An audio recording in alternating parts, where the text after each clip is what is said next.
વડીલોના જૂનવાણી ઘરેલું ઉપચાર 1. જો તમને જમ્યા પછી ગેસની સમસ્યા હોય તો લીંબુના અથાણાનો ટુકડો ખાઓ, તેનાથી પેટમાં ગેસની સમસ્યા દૂર થશે. 2. રોજ દૂધનું સેવન કરવાથી હાડકાં મજબૂત થાય છે અને ચહેરા પર ચમક આવે છે. 3. વાસી ખોરાક ખાવાથી મગજ નબળું પડે છે અને પાચન પણ બગડે છે. 4. જો ઉધરસ તીવ્ર હોય તો મીઠી વસ્તુઓનું સેવન ન કરવું જોઈએ, નહીં તો ગળું કર્કશ થઈ જાય છે અને બોલવામાં તકલીફ થાય છે. 5. રોજ શેકેલા ચણા ખાવાથી મગજ મજબૂત બને છે અને યાદશક્તિ પણ તેજ બને છે. 6. જો તમને કબજિયાતની સમસ્યા હોય તો રોજ સાંજે પપૈયાનું સેવન કરો. 7. સવારે ખાલી પેટે 1 ગ્લાસ નવશેકું પાણી પીવાથી શરીરને ઘણા ફાયદા થાય છે. તેનાથી પેટ સાફ થાય છે અને દિવસભર શરીર હળવું લાગે છે. 8. જાડી ઇલાયચીને પાણીમાં ઉકાળીને પીવાથી પેટની ચરબી ઓછી થાય છે. 9. રાત્રે ચા પીવાનું ટાળો, નહીંતર તમારું મગજ નબળું પડી જશે. 10. દહીં અથવા છાશનું સેવન કર્યા પછી સૂવાથી સારી ઊંઘ આવે છે. 11. શેકેલું લસણ શિલાજીતનું કામ કરે છે. હકીકતમાં તેમાં એલિસિન હોય છે જે તમને શારીરિક નબળાઈથી બચવામાં મદદ કરી શકે છે. 12. જો તમારા વાળ વધુ ખરતા હોય તો એરંડાના તેલમાં થોડો મેથીના દાણાનો પાવડર મિક્સ કરીને તમારા વાળના મૂળમાં લગાવો, તેનાથી તમારા વાળ મજબૂત થશે. 13. ડાર્ક ચોકલેટ ખાવાથી ગળાના દુખાવામાં રાહત મળે છે. 14. હળદરને શેકી તેના પર મધ લગાવીને ચાટવાથી શરદીમાં રાહત મળે છે. 15. ગોળ સાથે ભાત ખાવાથી ઉધરસ અને ગળામાં ખરાશમાં રાહત મળે છે. 16. દીવામાં નાળિયેરનું તેલ નાખવાથી તે લાંબા સમય સુધી બુઝતો નથી. 17. કોળાને કાપીને તેને આંખો પર લગાવવાથી આંખોની રોશની વધે છે. 18. ચહેરા પરથી મેકઅપ દૂર કરવા માટે કાચા દૂધનો ઉપયોગ કરો, તેનાથી મેકઅપ સરળતાથી દૂર થશે અને ત્વચા પણ સારી રહેશે. 19. શરીરમાં પાણીની ઉણપને કારણે ડાર્ક સર્કલ થાય છે, તેથી દિવસમાં 8 થી 10 ગ્લાસ પાણી પીવો. વધુ પાણી પીવાથી પણ શરીર હાઇડ્રેટ રહે છે. 20. જે મહિલાઓને કમરના દુખાવાથી પરેશાન કરે છે, તેમણે નારિયેળના તેલમાં લસણની 4 થી 5 કળી ઉમેરીને તેને ગરમ કરવી જોઈએ. તેલ ઠંડુ થઈ જાય પછી કમર પર માલિશ કરો. આનાથી કમરના દુખાવામાં આરામ મળે છે.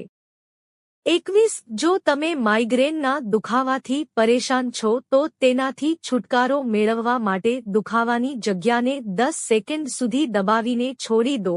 આ વારંવાર કરવાથી માથાના દુખાવામાં રાહત મળશે. 22. જો ક્યારેય શરીર પર કોઈ ઇન્ફેક્શન થયું હોય તો પાણીમાં 3 થી 4 ચમચી દહીં ભેળવીને સ્નાન કરવાથી ઇન્ફેક્શન મટે છે. 23. જો તમે આમલીના પાણીનું સેવન કરો છો તો તે તમારા લોહીને શુદ્ધ કરે છે, તમારા શરીરને સ્લિમ કરે છે અને તમારા ચહેરા પર ચમક લાવે છે. 24. જો તમે માત્ર પ્રોટીન માટે જ માંસ ખાઓ છો તો મગ તમારા માટે વધુ સારું સૂચન હોઈ શકે છે, કારણ કે મગમાં ઘણું પ્રોટીન હોય છે. 25. જો કિડનીમાં પથરી શરૂઆત તબક્કામાં હોય તો લીંબુ પાણી પીવું ખૂબ જ ફાયદાકારક છે. લીંબુના પાણીમાં પ્રાકૃતિક સાઇટ્રેટ હોય છે જે પથરીને તોડે છે અને તેને બનતી અટકાવે છે. 26. ભાત ખાધા પછી તરત જ દૂધ ન પીવો, તેનાથી ઉધરસ થઈ શકે છે. 27. ચણા અને જવની બનેલી રોટલી ખાવાથી વ્યક્તિનું સ્વાસ્થ્ય સારું રહે છે અને શરીરને શક્તિ મળે છે. 28. જે વ્યક્તિ તોતરું બોલે છે તેણે તેની જીભ નીચે તમાલપત્ર રાખવું જોઈએ અને તેને ચૂસવું જોઈએ. આનાથી હચમચી અને હડકંપ મટે છે.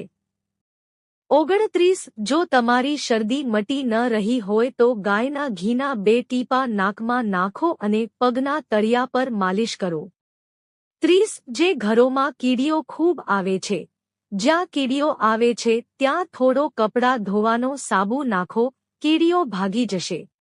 31. જો સ્ત્રીઓને અનિયમિત માસિક ધર્મ હોય તો તેમણે વરિયાળીનું સેવન કરવું જોઈએ. તેનું ગોળ સાથે સેવન કરવું ખૂબ જ ફાયદાકારક છે. 32. પાકેલા દાડમનો રસ ગરમ કરીને બાળકોને આપવાથી ઉલટી બંધ થાય છે. 33. કાકડી અને કાકડીના રસનું સેવન કરવાથી લો બ્લડ પ્રેશરમાં રાહત મળે છે. 34. એક સફરજનને કાપીને તેમાં થોડું કાળું મીઠું ઉમેરીને સવારે ખાલી પેટે ખાવાથી માથાનો દુખાવો મટે છે.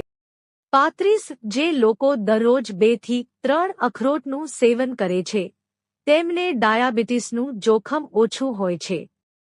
પલાળેલા અખરોટ બ્લડ સુગરને ઘટાડી શકે છે અને ડાયાબિટીસનું જોખમ ઘટાડી શકે છે. 36. રોજ દહીંનું સેવન કરવાથી વ્યક્તિના હૃદયના ધબકારા સામાન્ય રહે છે.